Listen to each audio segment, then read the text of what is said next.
Yeah, boy. Holy cow. I like this, guys. Anytime the weather's warm throughout the year, spring, summer, even in fall, these fish are gonna be up shallow, whether it's vegetation, wood, or even just junk that's washed up into the corner. There's gonna be fish underneath it. And you can either throw baits to the edges of that and catch some fish, or you can go straight into the thick stuff. And that's what it's all about today. We're gonna be using the Strike King Rage Tail Rage Bug, rigged up with a big heavy weight, and we're gonna be going right into the thick, nasty stuff. So let's get out on the water some more, and let's go find some nasty vegetation and catch some nasty punch fish. There we go. Oh, oh, it just hit me in the knee. That bass is spawned out. There we go, guys. And this is gonna be the perfect little time to talk about our setup. We got a little 3 to 4/0 flipping hook, 1 to 1.5 ounce tungsten weight. That's a 1 ounce right there. And then a punch stop. You guys need some kind of thing that's gonna hold this weight against the hook, because when this falls through the cover, you want it to pull the bait through as well. If you don't have a punch stop, just the weight is gonna fall through and that bait will still be on top. Then you rig up the Rage Craw weedless. Okay, some quick things about this bait itself. It's the perfect profile to mimic the different bait that these fish are gonna be feeding on in the heavy cover, from crawdad profile to bluegill, frogs, any of these different little forage species that these bass are gonna be looking for in there. This is a perfect imitation. Then you've got these 4 little flappers on it, the 4 little legs that you've got to separate before you use it. You got 4 little legs that's gonna be kicking, and it creates a lot of action, which draws in strikes. And then this nice little ribbed body actually holds scent. You can really rub a bunch of scent on there, but also the rib body and the legs displace water. And anytime you have a lot of water displacement, that's helping fish hone in and locate this bait, but then also triggering the bite as well.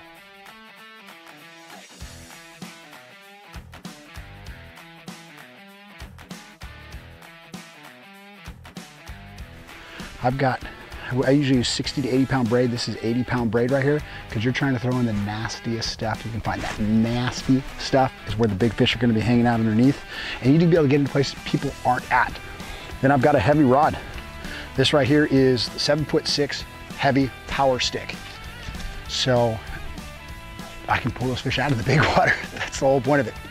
Anyway, let's get back to fishing. I'm gonna show you guys how to flip this thing. It's pretty easy. Look for the heavy stuff, but let's break it down right now into retrieval.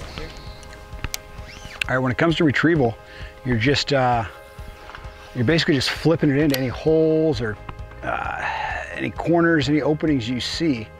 And the thicker the stuff is, obviously the harder it's gonna be to get into it. So when you find, we've got some pretty thick stuff right in front of us here, this pennywort looking stuff. So you've got to kind of find little holes and openings too.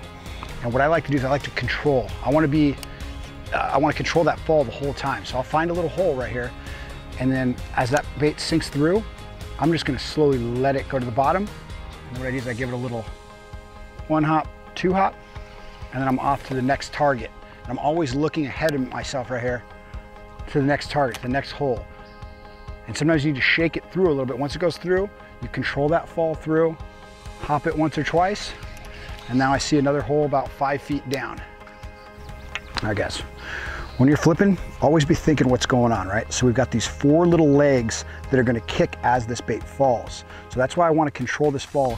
You shake it till it falls through, and then if you can now feel that line the whole way through, you're controlling that fall, you'll feel when you get bit. Because a lot of times, right when it comes through that cover, the fish is already honed in, feeling the vibrations, when it pops through, you get bit. You gotta be ready to set the hook.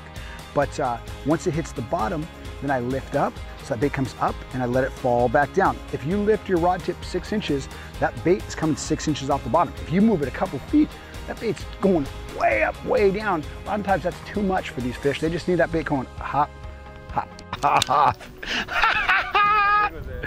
Guys, it was about 3 pounds. Can't be afraid to go into the nasty stuff. This thing, when trying to figure out where to throw it, it's anywhere you can't throw anything else. Right now we've got trees behind us, we've got tules, there's hyacinth mixed in there, there's even poison oak hanging off the shore in there. It doesn't matter where the fish will tuck up underneath anything. They like to be shallow because it's easier for them to prey. There's a lot more stuff up shallow, but the thing is they don't like being in open water. They want cover, they want stuff to be able to ambush. So you can't be afraid to get in the nasty stuff as well. And that's what this bait is perfect at doing. Some other things that you got to pay attention to is where you're catching your fish. Right now, if you look along this bank, there's tons of structure and everything. Well, if I'm catching my fish every time I go by some tules, then you really want to make sure that you focus on those tules. You don't have to just skip everything else, because I think there's fish all the way along here. But when you come up to another patch of similar tules, make sure you get that a few more casts and really capitalize on that area. Then you can work a little bit faster until you come to another area that looks good to you. But you've got to hone into those little things. Lastly, when you're fishing this pressured waters, you know, as bass fishing is growing, there's a lot more people out there than was when I first started bass fishing. You've got to think about, what are these guys not fishing? And that's when it becomes important to be very accurate with your flips. You got to be able to get in these little targets that other guys can't, a little bit farther back there, a little bit quieter, but you can't be afraid also to put your boat in there, your kayak, whatever, and dig down in there so you can get casts way back in where other guys aren't. You got to imagine, Sam, what are you doing, man? You're making a mess back there. You got to imagine that other people are coming along the bank doing the same kind of flips. What are you doing different? What are you going to do to put that bait where fish haven't seen it, or fish haven't actually seen any baits? So that's what we're going to do right now. Is I'm going to try to get some spots. I'm going to nose in here and try to make some more casts and catch some of these harder to reach fish.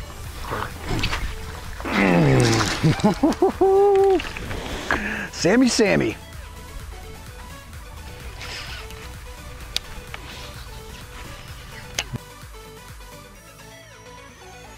Oh, there we go.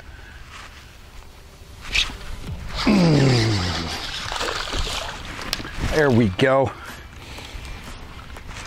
Guys, it is so important to have a punch setup.